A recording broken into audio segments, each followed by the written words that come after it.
Well, from today, please take care of the 7 of us.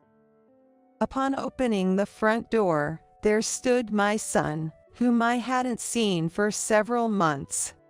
Behind him, his wife and children were standing with large luggage. I hadn't heard anything about this, and I told him it was rude to suddenly show up at one's parents' house with so many people, but my son was unfazed. He entered, brushing off my words with an indifferent yay, a sight that was nothing short of terrifying. Why did my son come back? Months ago, after I criticized him and his wife for their reckless spending, it was he who called me a greedy old hag and cut off ties with me. My son, much stronger than me, easily pushed open the door and came in. There's obviously not enough room for 7 people here, you know. My son stretched out his arms straight and firmly grabbed my shoulders. He said with a pleasant smile, causing me pain, Once you're done with cleaning and laundry, Mom, you can sleep in the hallway. My name is Barbara, a 75-year-old woman living on a pension, just an ordinary American woman. Before I got married, I was all about my career at the company. Initially, I loved my job, and since there were many women around, there was an understanding for women working overtime. Back then, the societal norm was once a woman gets married, she should stay at home. However, my company said, "You've been doing great work, so if possible, we'd like you to stay. What do you say?" It was fulfilling work, but my husband wanted me to be a stay-at-home wife, so I became one after we got married. I also got really into cooking, putting extra effort into my usual dishes, making them taste professional. I had always admired the idea of spending time and adding that extra touch to cooking. I secretly found joy in having more time for my hobby of sewing by being a stay-at-home wife.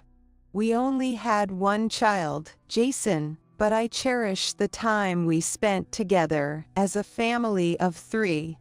When Jason was young and in elementary school, I loved how clingy he was. As he hit middle school, Jason went through a rebellious phase and sometimes put emotional distance between us, but he was blessed with good friends. He even has friends from middle school he keeps in touch with to this day. In high school, influenced by his friends or maybe thinking about college, Jason focused more on his studies. My husband, despite his old-fashioned views, was supportive in raising our child, making the tough parenting journey enjoyable. I was lucky to have mom friends around during high school and college entrance exams, discussing things like, what approach are you taking with your child? What advice should we give? And how can we support their study focus? I ended up paying for most of the wedding because Jason hadn't saved much. My husband worked hard and provided well for us, ensuring a smooth and comfortable life. My hard-working husband passed away 5 years ago after a battle with illness. Now, I'm living alone, getting by on my pension and the savings my husband left behind. I use my sewing skills to create pieces and sell the finished products on thrift market website, earning a bit of income. With a comfortable financial situation and no struggles in daily life, I've been leading a fulfilling life, volunteering with friends besides my hobby. Outside of volunteering, I enjoy delightful days out, like going to lunch with my friends. My son Jason, now 44 years old, married 17 years ago and has his own family. His wife, Lisa, is 40. I remember her from their school days as a quiet girl. But that image has long been replaced as I got to know her better. They have 3 children, with the eldest grandchild now 14, followed by a 10-year-old and an 8-year-old. My relationship with my son and daughter-in-law is good, especially when the grandchildren were younger, as they weren't very demanding. I made sure not to do to her what I disliked being done to me as a mother-in-law, avoiding unexpected visits and giving money on special occasions so they could buy what they liked. I thought we were maintaining a healthy distance, but recently things have changed. My daughter-in-law now often asks for gifts for the grandchildren or to eat out at expensive restaurants every week. When we go out to eat, she and my son never even pretend to reach for their wallets, always choosing pricey places. But dining out is still better in a way. I enjoy seeing my grandchildren happily eating and saying how delicious everything is. Given the evolving situation, Lisa has started clamoring for accessories that clearly aren't in line with what a middle schooler would typically wear. I've known Lisa since my son was in high school. She was a quiet girl, unremarkable in both good and bad ways. I can't believe I didn't see how brazen she could be, and I just sigh. She wasn't rude to begin with, but became domineering the moment she felt she could say anything to me. Over time, relatives noticed her true nature and gradually distanced themselves. Now, only those with strong character remain in contact with her. Lisa, thinking I'm easy to manipulate, started asking for rings, necklaces, designer wallets, and bags. I've confronted her, asking, "Why do you need such expensive things? Aren't these just for you?" She insisted it was all for the kids. It starts with clothes for the elementary school's enrollment ceremony. I need this outfit for when I attend parents' days. Only a designer bag will match this dress. But I couldn't afford to buy designer bags just for that reason. Ignoring her moderately, she eventually stopped pestering me for more. However, she then started aiming for things that were hard to refuse. She would barge in while I was cooking dinner. Please make some side dishes for me too. When I refused, Well then, anything you have will do, she would say, and then help herself to the fridge, taking leftovers or the newly bought pack of meat. Even when I strongly objected, she just laughed it off. Thank you, she said, shrugging off my arm and leaving on her own accord.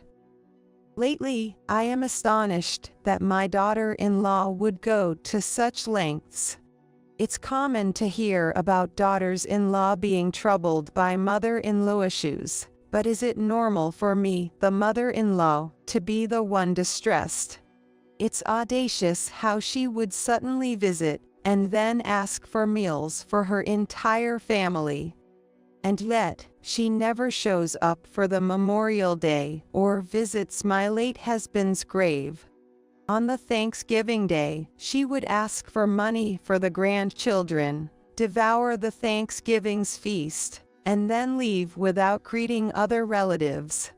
One summer, after being ignored despite many warnings, she said, "It's a trend now to give money on the Thanksgiving Day and during Christmas season. Give them to all the kids, please." Without even showing respectfulness to the grave or any gift to me, she still demanded money for her 3 grandchildren, pushing me to my limit. When I finally confronted her about her appalling behavior, Jason blatantly looked at me, sighed, and even clicked his tongue. We're gracing you with our presence and giving you time with the grandchildren. And this is how you talk.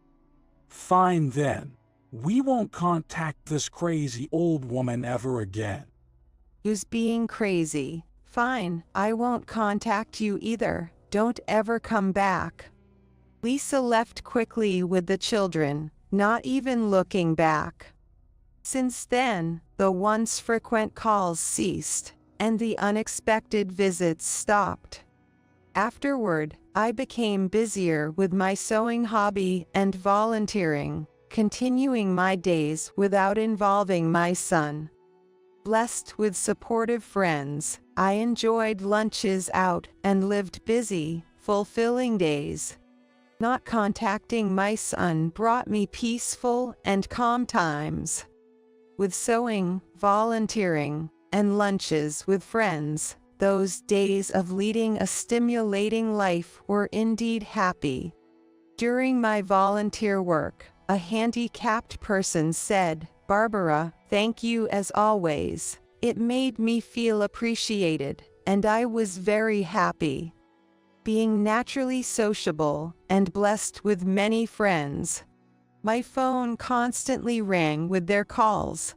Whenever I received an email, the cheerful ping sound would play to make a notification, and I'd think, another invitation email, always finding the content pleasant and smiling to myself. 3 years into the estrangement, my home phone, which I hadn't set to block calls, rang for the first time in ages. It was my son. I quickly figured out how to block incoming calls on my cell phone, but I couldn't figure out how to do it on the home phone, so I left it as it was. I've been peacefully minding my own business, without any contact, actually. So what on earth is going on? On the phone, I heard, "Hello, Mom," from Jason's voice, and faintly heard Lisa asking, "Did you get through to Barbara?" It seemed they were both calling together. Jason didn't say he was well, or that it had been a long time. I need money. He said, laughing without any shame. Appalled, I was about to hang up when I heard Jason sigh. Actually, I got fired from my job. What? Reacting might have been a mistake, because Jason, thinking I was listening, rapidly continued. Actually, I had a bit of a health issue and made some mistakes. Made a pretty big blunder and was told to take responsibility. So, I got fired. No farewell party or anything. It's been tough, huh? Keep it up, I said, but honestly, I could only think, so what? I could guess the next words from my son, who lost his job and was asking for money. Attempting to end the call quickly, Jason's desperate voice stopped me. He seemed not to expect any loan. If money's out of the question, let's live together again. What? You, as my real mother, can live happily with your cute grandkids, and we save on rent. It's a win-win, right? I'll call again. So please clean the house for us. Don't joke with me. Living with you guys won't make me happy. You cut off our parent-child relationship, and now you're shamelessly coming back because you're in trouble. You should rely on Lisa, not me. I couldn't stay silent at such selfishness, and raised my voice for the first time in a while. Then, I heard Lisa's voice from afar. I'm working part-time now, but it's still not enough to support 3 kids, so we need your help. Don't you have any affection for your son and grandkids? Not at all. Living with you would just mean being treated like a maid, eating through my money, I refuse to live together or give any financial support. Don't contact me again. I slammed the phone down, but it started ringing incessantly. The endless ringing annoyed me, so I picked up the receiver between calls. This would prevent other calls, but those who really need me would call my cell. However, the calls from my son and his wife didn't stop. Leaving the receiver off or putting it back, they seemed to find the exact moment to call. Tired of ignoring them, I reached out to a close friend. On a whim, I called a close entrepreneur friend on my cell. "Hello, I want to know how to block calls on the home phone." 3 months had passed since I regained peace. I was almost done with household chores and was making a drawstring bag when suddenly the doorbell rang. It was unusual for the doorbell to ring without an appointment, so I checked the monitor and saw the faces of my son and his wife. A bad feeling crossed my mind. Having them inside would only cause more trouble. I tried to send them away, saying, "I'm busy right now, can you please leave?" Don't be like that. We've come all this way. We have something important to discuss. Just hear us out," he said, showing something behind him. It wasn't just their family. Lisa's parents were also there. 7 people, including my son and his wife, their 3 children, and Lisa's parents, had come unannounced, all carrying large suitcases. I couldn't help but feel reluctant to just turn away my son and daughter-in-law, especially with their parents in tow. If I were to send away guests carrying large luggage right from the doorstep, it would surely cause a scene and attract unwanted attention from the neighbors. Although I really didn't want to let them into my house, I begrudgingly led them to the guest room. After ushering Jason and Lisa along with their parents into the room, I let the 3 grandchildren play upstairs. Their joyful exclamations of "This room is so big" echoed through the house. Right off the bat, my son said to me, without any discussion, "Mom, let's live together. We've even brought our luggage, see?" "I can't live with you. Take your luggage and go back, please," I blurted out. A simple rejection like this wouldn't easily deter my son. Then he spoke condescendingly. "Mom, we're trying to be filial by living together. We want to give you, who doesn't have much time left, the joy of caring for your grandchildren. Isn't that filial of me?" I sighed in exasperation and said, "Look, as you know, I'm 75 years old. It's impossible for me to take care of the grandchildren at this age." I was disillusioned that the form refusal I had expressed over the phone seemed to have been ignored. The thought of being indebted to a son who only thinks of himself was frankly more trouble than it was worth. Hey, Barbara, Jason is right. Living together will make things easier for you. Seeing your grandchildren every day would make you happy, right? The thought of how much money I would be drained of, and the amount of effort I would have to put in if I ended up living with my son's family, gave me chills. Barbara, are you considering your age? Since you don't have much time left, you can enjoy spoiling your cute grandchildren. I had hardly spoken or even seen Lisa's parents since their marriage greeting. They are staunch Lisa supporters, probably having spoiled their only daughter immensely. And Lisa herself was likely raised in their excessively indulgent love. Then, as if to add insult to injury, Lisa's parents chimed in with their piece. Hey, Barbara, let's cooperate with our daughters, considering we both don't have much time left, Said Lisa's mother, true to their nature. Their brashness must have significantly shaped her character.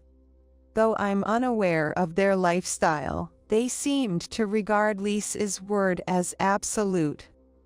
Being the filial son, providing the old mom with the joy of caring for a lively family, that's me, right? Jason, probably feeling emboldened by the crowd, laughed heartily.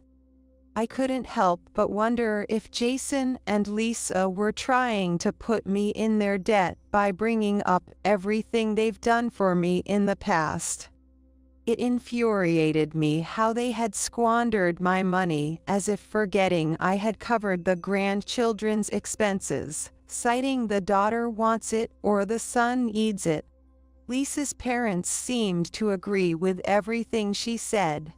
Hey, Barbara, our Lisa is a smart girl. Let's follow her lead, Lisa's mother said with a smile that was too present, making me feel uneasy.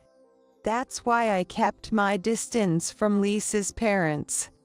Their brazenness in approaching me so boldly, despite not having met since the wedding, was beyond rudeness. It was sheer impudence. I found Lisa's parents to be incredibly audacious. Mom, we're here for you, and we'll live together. You'll be happy, right? We'll start living in this house from today, Jason said with a smirk. He continued to dismiss me, saying, We'll take your room so you can sleep in the hallway from tonight on. with Lisa snickering in agreement. Barbara, please. I couldn't stand being manipulated by my son's family and Lisa's parents any longer. I pushed past them and retreated to my room on the second floor. Soon after, I came down with my carry-on, to the astonishment of my son and his wife and Lisa's parents. I'm leaving, so make yourselves at home. What? My son gasped. What about the housework? And we thought we were finally free from it. Lisa fretted. Their words confirmed my suspicion that they intended to treat me like a maid. I was speechless at the audacity of Jason, jobless and unable to support his family, and Lisa, whose part-time work wasn't enough. Their entitlement, along with Lisa's parents tagging along, was too much to handle. The house is too much for me to manage alone. It's already been sold. You can live here if you want, but you'll need to buy it back, I informed them. My son and his wife seemed unable to grasp what I was saying. I've been planning to move out, and I started preparing 3 months ago. This living room isn't empty, is it? Well, the stuff here was supposed to be disposed of last. Most of the things in this house were unnecessary for the new place. Naturally, we threw away what we didn't need and took what was necessary to the new home. If you all want to live here, you'd have to buy back the house. Well, it's been well maintained and close to the station, so I don't think it'll be cheap. The living room had only a desk and simple decor, so it seemed their son didn't notice at all.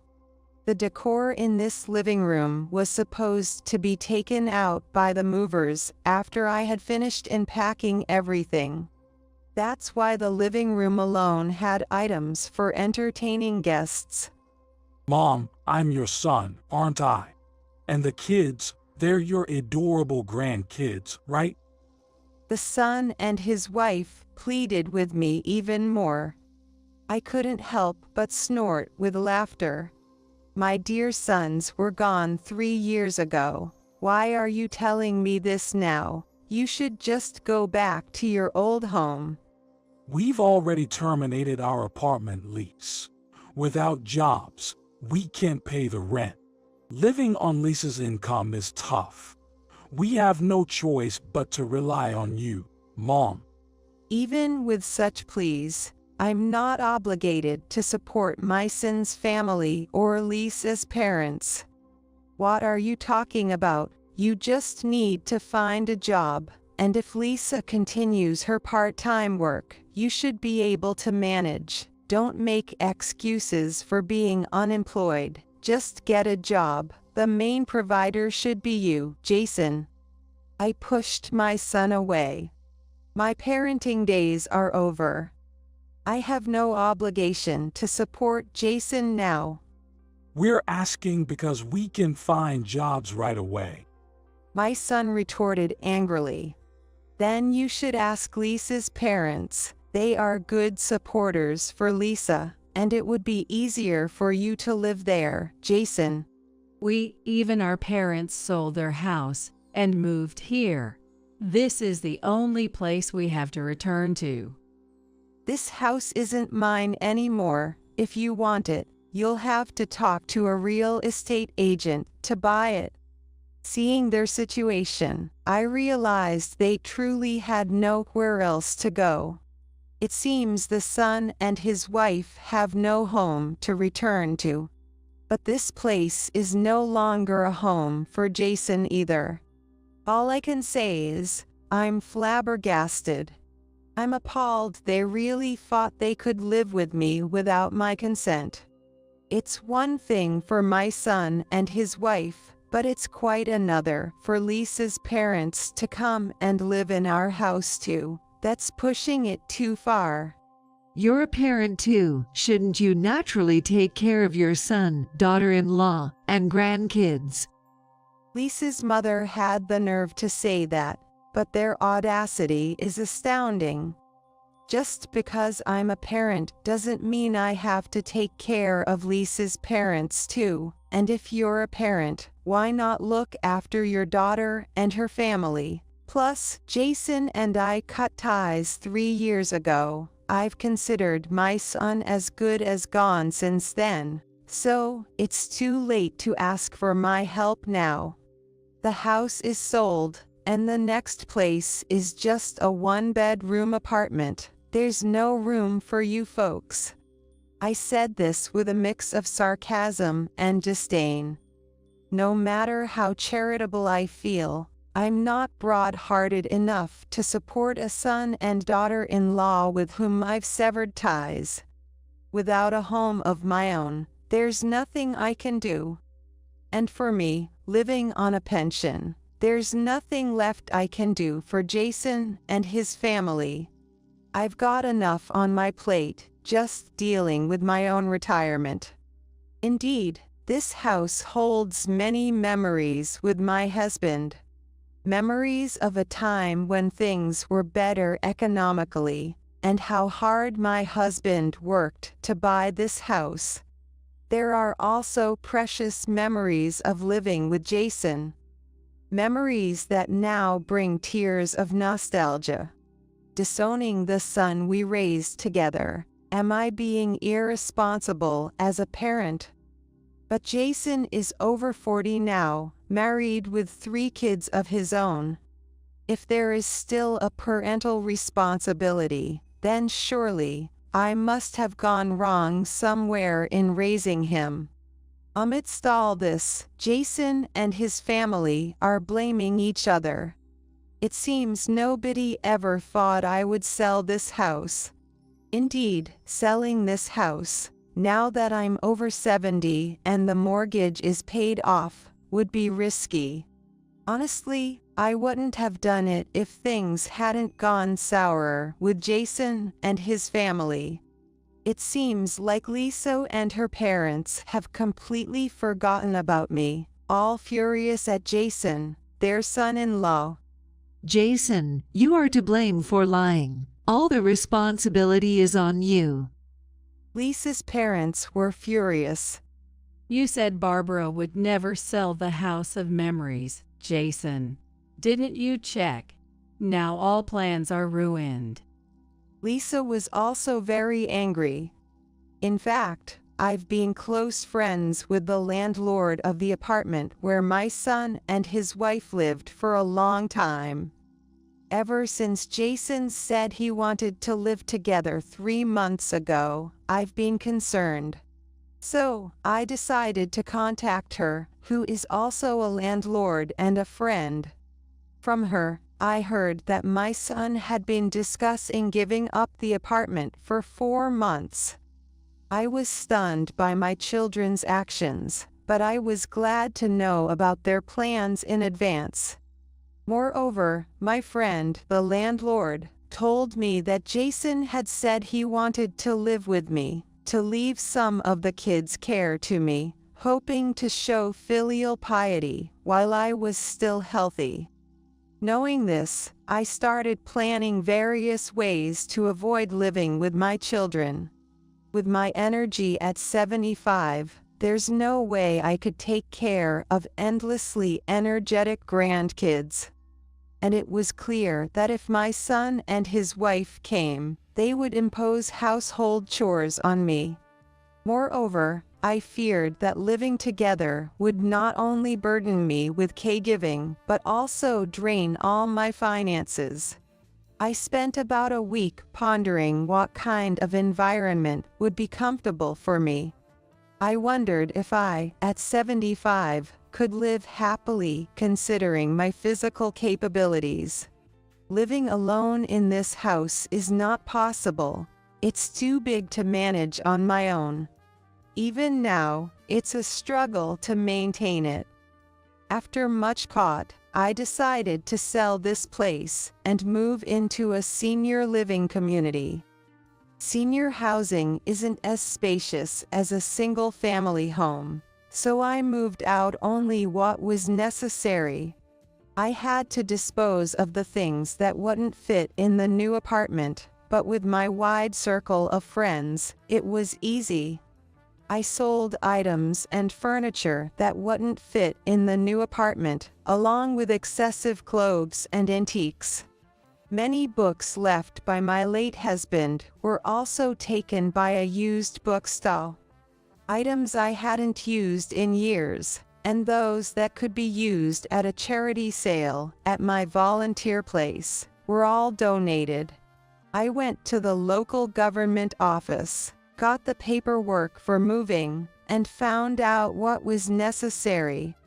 Most of the moving procedures and preparations were completed 4 days ago. After settling the remaining utilities like electricity, gas, and water, I was in the home filled with memories.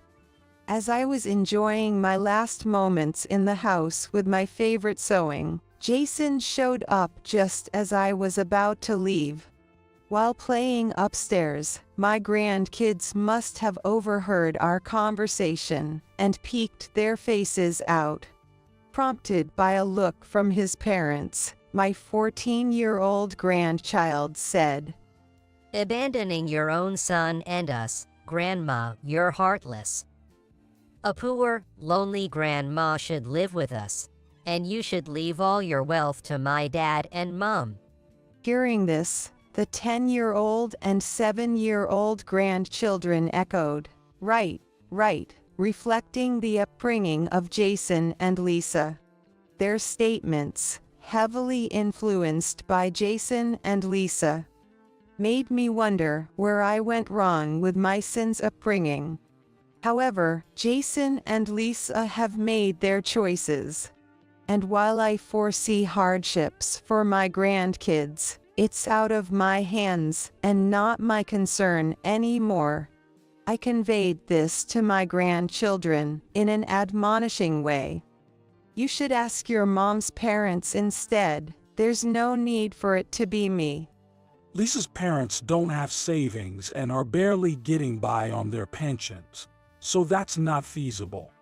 Besides, having us around would make life more enjoyable for you, Mom. I was so exasperated. All I could do was sigh. Jason is an adult. Find a job while Lisa is working part-time. If Lisa is working, you can at least rent an apartment in her name. The landlord of Jason's previous apartment has left it vacant for now, not wanting to live with me. If a mortgage is feasible with Lisa's part-time income and unemployed Jason, then go ahead and buy the house back. I left the house and had already contacted a real estate agent. I'm getting on in years and just want to live a life that fits my means. Later on, it seemed my son and his family tried to buy back the house I sold. Jason apparently went to the real estate agency, aiming to repurchase the house full of memories for him. He mentioned his former home address and said, "I want to buy this property." It's a big purchase, so he needs a mortgage qualification process. It seems the application didn't pass, naturally, just on Lisa's part-time income. With an unemployed son, they couldn't even discuss a mortgage.